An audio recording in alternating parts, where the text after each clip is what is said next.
Hey there, it's Melanie from Chasing Fi, and this is just a quick update. I said I'd post a video today, and I do have something to talk about.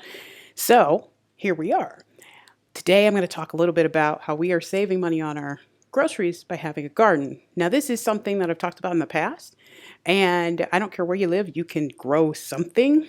And I'll include a link in the bottom about a book that I got about urban gardening, just in case you live like in a small place or something like that. There's a really great YouTuber who has a channel. I'll post a link to his channel too down there.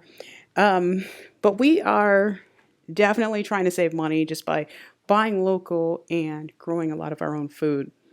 These are the plants that we've started so far. We've got tomatoes, peppers, spaghetti squash, kale, of course, and a bunch of other leafy greens that we're growing, some basil.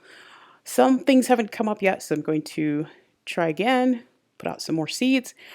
But one of the great things is that our spaghetti squash, we collected the seeds from some of the squash that we grew last year, and these seeds have been amazing. I mean, like, we planted them because usually it takes a few weeks for them really to get going, but these plants look amazing. So that is one great way to save money. Save your seeds. Buy organic seeds when you buy them, grow the plants, and then at the end of the season, make sure you collect those seeds because I'm telling you, like, these are amazing plants. So that's one way. Another way to save money is we have a greenhouse.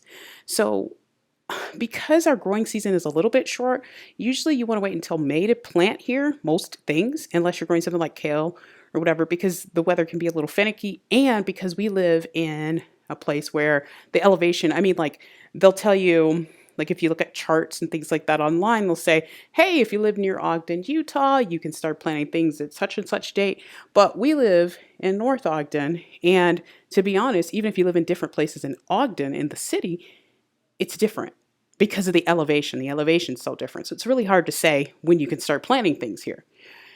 So instead of waiting for that or trying to use any chart or anything like that, we have a greenhouse. Now, the desert sun is very, very hot.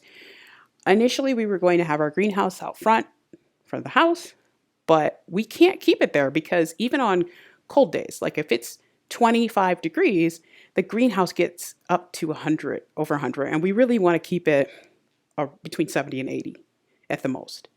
So we are going to move our greenhouse to the back of the house, probably near the shop, so it'll have a little bit of shade and it won't get sun all day long.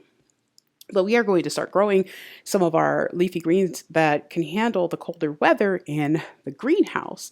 Like we'll start the Brussels sprouts, we'll start the kale, we'll start them outside early.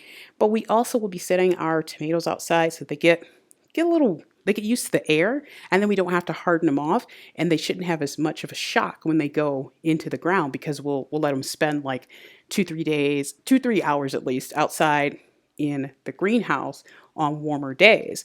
And then when we transplant them, we won't have to do that hardening off where you have to, like inch them outside. A friend of mine told me that she did that and it made her tomatoes much, much stronger.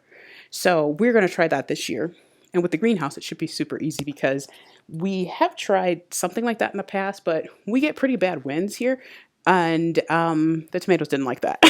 So we are going to try the greenhouse, which should, it'll shelter them from the wind, but then they'll still get that sun.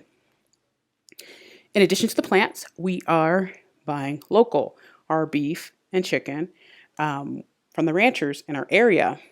This is a good way to avoid the cost increase that you see at the supermarket. We've noticed it too. So locally, yes, prices are up a little bit, but not the way they are with commercial meat companies and chicken companies.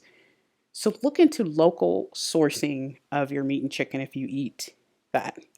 Obviously, if you're a vegetarian, grow as much as you can. Look into farmers markets. Like we have farmers market year round. I know a lot of places do. They just go inside during the winter. So look for things like that. You can go to these places. You can get to know your farmers in the area and they will hook you up, seriously. And it's great to support your local businesses. The final thing that I'll mention is it's Lent for me. So that means that I'm not eating any beef or anything like that. So basically increasing my seafood, which is hard in Utah. because we don't have water. But I actually love canned salmon. You can do a lot of things with it. Canned tuna as well. These are things that are inexpensive, and from what I can tell, the prices have not increased. So if you are looking for some good protein sources, good omega 3s, things like that, go with some canned fish. You don't want to eat it all the time, but I mean, really, if you have it like once, maybe twice a week, you'll be fine. So those are a few things that we're doing to save money on food. What are you doing? Let me know in the comments. And I will see you in the next one.